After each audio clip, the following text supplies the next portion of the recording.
welcome to another What an Idiom podcast. We all know that when communicating in a foreign language, whether it's our second, third, or fourth language, the vocabulary we use is usually somewhat limited compared to the lexicon we use in our native language. Expressing your thoughts and feelings through lacking verbiage can easily influence how people see you, and if the culture in your homeland is not as outspoken as the one you adopt when using another language, which is pretty much always the case for us Finns, it's very easy to come across as someone you're not. If you've only got a single way of expressing a particular emotion, that emotion gets dulled down to a general frequency because there's no way to tell if you're, for example, kind of happy, happy, very happy, or downright exuberant. So let's not be diminished to just one expression of everyone's favorite emotion, happiness. Here are some idiomatic ways to let the world know you're a happy camper.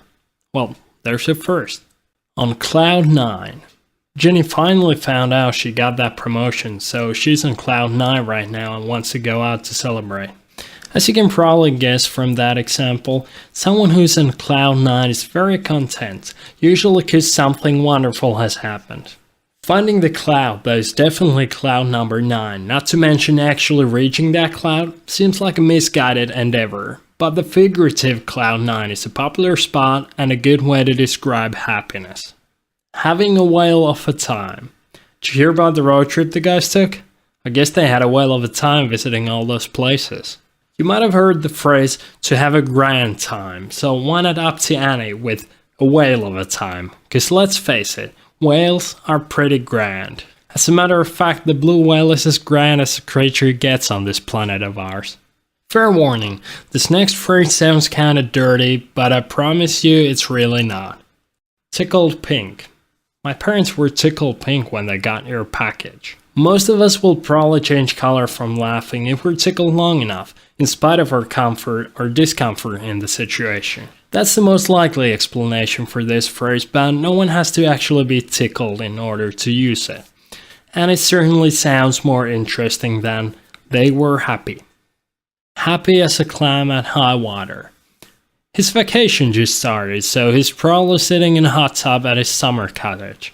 Happy as a clam. Many people, myself included up until a minute ago, think that the phrase happy as a clam originates with how clams appear to be smiling when they're opened. The longer version of the phrase sheds new light on the matter, and the original explanation is that clams are safer from predators at high water, so they'd probably be the happiest then. To move things along, here's a short list of a couple more English expressions for happiness before I discuss some Finnish ones. Over the moon. He was over the moon after learning that he got accepted to Princeton. On top of the world. They're really on top of the world with how well their album's been received by the fans. In seventh heaven. The first year on the job's always the hardest, but you'll be in seventh heaven when you get your first raise. Have you heard of the TV show Seventh Heaven? Well, this phrase is probably where they got the title for the series. Seventh heaven is also the highest level of bliss in Islam, and the concept of seven heavens is discussed in Judaism and Hinduism as well. Despite being Finnish and speaking Finnish as my first language, it was actually harder to think of Finnish phrases for expressing happiness than it was to think of English ones. Maybe Finns don't dare to mention being happy? Who knows? Here are the phrases I came up with. Yhtä hymyä. Olli oli yhtä hymyä, kun sai vanhan kitaravahvistimensa myytyä. Olli was one big smile when he managed to sell his old guitar amplifier. The idea behind this expression is that someone's so pleased that their whole body is just one big smile. Everyone knows the feeling when you just can't stop smiling for some reason. Well, that is exactly what this phrase is talking about. Onnensa kukkuloilla. Olin onneni kukkuloilla, kun kuulin, että tentti meni läpi.